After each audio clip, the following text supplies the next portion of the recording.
Another 7-seater. Ito, service ulit ng mga bata. Pwede. Di ba? Tapos, 2016 Avanza G manual. Yan, 488,000. 146,000 down payment.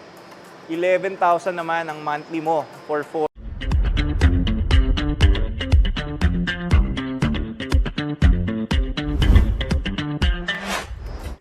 Hi everyone! Welcome back to our third video. So ngayon, papakita ko naman sa inyo yung ating mga compact SUVs. Ayan, meron din tayong mga 7-seaters at saka meron din tayong mga crossovers. So yun, tatlong yun yung ipapakita natin sa video nito para hindi po kayo malito. Actually guys, best seller tong mga to. No? Parang sa buong, hindi ko alam kung buong mundo ba o buong Pilipinas, na ang best selling vehicle na ngayon talaga is yung mga 7-seater. No, or yung mga tinatawag natin na pangpamilya. Okay, compared sa sedan dati. Okay, so isa-isahin natin guys. Maganda yung mga budget, iba-iba, so marami po kayong pagpipilian. So, watch and stay with us to the end ng video na to. Simulan natin dito sa napakagandang Hyundai Santa Fe. Naka-mag wheels pa na race. Uy, Boke race. Orig kaya to guys? Wala akong idea, pero ang ganda, di ba? 2013, ayan, Hyundai Santa Fe, 4x4 diesel manual, 498,000 lang. Naka-SUV ka na, 249 ang kanyang down payment, 10,000 for 4 years. So, compact SUV guys, ang term natin, compact SUV. Meron din tayo ritong 2014 Subaru Forester, all-wheel drive, naka-sunroof na, okay? 88,000 kilometers, 498,000. So, nag-a-average lang sila guys ng 500, no? 249 because 50% po ang down payment pagka more than 10 years old sa amin. 8,000 for 4 years. Naka-Subaru Forester ka na all white. Ayan, okay? Meron din tayong another Subaru Forester. This one is from our repeat customer naman. Nagbenta, pangatlong benta niya na ata sa atin. 2018 Forester XT, 798,000. Kasa maintained po yan. 177,000 down payment and 23,000 for 4 years. Naka-top of the line ka na Subaru Forester XT. Okay, tingin naman tayo doon. Guys, another Subaru Forester 2017 Premium. Ayan, 738,000 naman to. 140,000 ang down payment and 22,000 for 4 years. Naka-sunroof na din, leather seats, and may eyesight din po yan guys. May eyesight. Ayan, yung eyesight niya. Parang drive assist yan. Okay?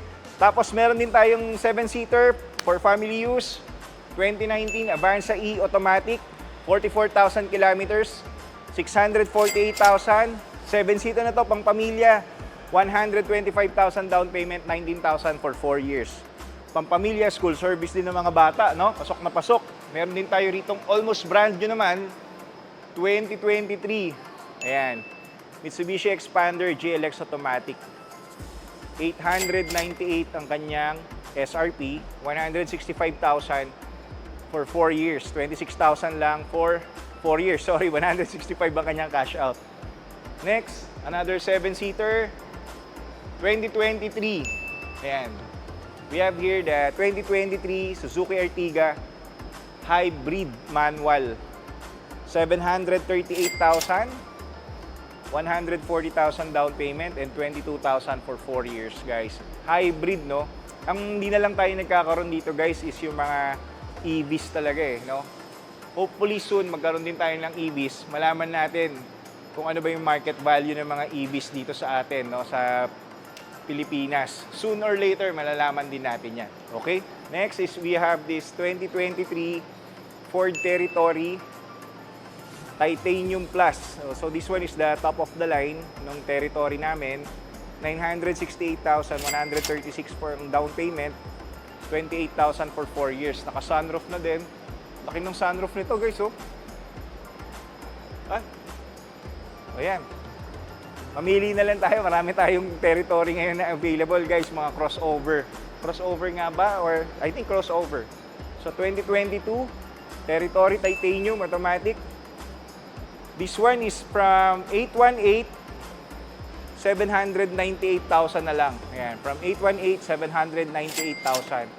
Down payment is 120,000. Okay, so pili lang po kayo sa lahat ng mga naghahanap ng territory dyan. Available po. Pwede nyo po i-test drive lahat ha. 2023 again. Halos parehas nung isa, pero yun may plus. This one is titanium din. So lahat sila top of the line. 12,000 kilometers, 898,000, 128,000 down payment, and 26,000 for 4 years. Napakaganda ng interior nito guys, yung territory natin. Napakaganda. Nag-upgrade po sila. Yung mga, kaya po nagbenta sa amin sila, nag-upgrade po sila ng mga hybrid ngayon. Yung iba nag-EVs na. So yun po kaya sila nag-turnover sa amin. Alaga po yung mga yan ng mga previous owner. Meron din po tayo rito isa. Nag-upgrade din po ito na mas malaking EV. Okay? 2024 Yaris Cross. Almost brand new to guys. So 2,000 kilometers lang. 1,028,000. 143 cash out. Tapos 30,000 for 4 years. Yan. Pangalawang Yaris Cross na namin to guys eh. So yung una is hybrid. This one is yung lower variant. Okay? Kaya nag-upgrade din yata siya ng hybrid.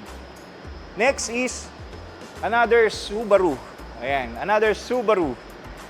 This one is Outback. Grabe, ang gaganda ng mga ano natin compact SUV tsaka crossovers Ayan, Outback naman, this one is top of the line no ng Subaru. RS all-wheel drive, 758,000, 227,000 cash out, 17,000 for 4 years. Ang laki ng gulong, guys, oh. Ang sarap dalhin sa highway nito. 'Di ba? Ayan. Tsaka matulin. Matulin po siya. Another Subaru. Ayan, meron tayong 2018 XV automatic. Ayan, 628,000.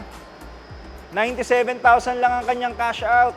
18,000 for 4 years. Pwedeng-pwede, 'di ba? Pasok na pasok. Another 7-seater. Ito, service ulit ng mga bata. Pwede. Di ba? Tapos, 2016 Avanza G manual. Yan, 488,000. 146,000 down payment. 11,000 naman ang monthly mo for 4 years. Okay? Pwede nyo po i-test drive, guys. Visit lang po kayo rito sa amin sa Fisher Mall, Quezon Avenue, Quezon City. Pwede nyo po i-test drive lahat na magugustuhan ninyong unit. Siyempre, bago kayo mag-decide, you can test drive the car. You can also bring your trusted mechanic para ma-inspect lahat ng aming sasakyan. Although pre-inspected na po yan, pero I suggest you can bring your own mechanic, guys, for your peace of mind. Okay? So next, meron din tayo ritong Suzuki. Ayan, kanina, Subaru. Ngayon, Suzuki. Suzuki. Ertiga, automatic, 7-seater. Ayan, 628. 97,000 down payment, 18,000 for 4 years. Naka-Suzuki Ertiga ka na 7-seater, automatic. Di ba? Naka-honeycomb din siya, nag-grill, nag-upgrade din siya. Parang, naka-modified mag wheels pa guys, naka-setup, formado. Naka-spoiler pa, naka-spoiler pa. Di ba? Nakakatuwa, ang daming options. Meron din tayo ritong 2023, yan, almost brand new din. Hindi na pala almost brand new, guys. 38,000 kilometers, pero yung condition niya, almost brand new pa din. 160,000 down payment, 25,000 for 4 years, 868 ang kanyang value. Okay? 868. Ang brand new price ng ganito is around sa 1.3 million ata. So you save like 400 to 500,000. Okay? Meron din tayong Innova. Ayan. Ito na yung mga isa sa paborito dito sa atin, no, sa bansa natin. 2022 Innova e-diesel automatic. Ayan, 1,058,000. Makakasave ka ng mga 300 to 400,000. 149 cash out, 31,000 for 4 years. Pwede mo na maiuwi itong Innova na to. E-diesel automatic. Ito, pwedeng school service. Pwede ring daily use talaga. Pwede ring out of town use talaga. Multi-purpose vehicle ang Innova. Ito guys, this one is an old Innova. Bagong dating lang pero definitely Mababa lang po ang presyo nito. PM lang po sa mga interesado, okay? Guys, meron din tayo rito ang 2013 Innova e-Diesel Automatic, 103 kilometers. Well-maintained din to ng aking kaibigan. 538,000 ang kanyang cash value. And 269,000 down payment. 9,000 lang monthly mo, naka-Innova ka na. Medyo naka-rota mag wheels din siya, guys, oh. Oh, naka-rota mag wheels. Pwede po nating pakulayan. Kung nagustuhan po ninyo, kukulayan po namin yung mag wheels. Meron din po tayo ritong SUV, 7-seater, no?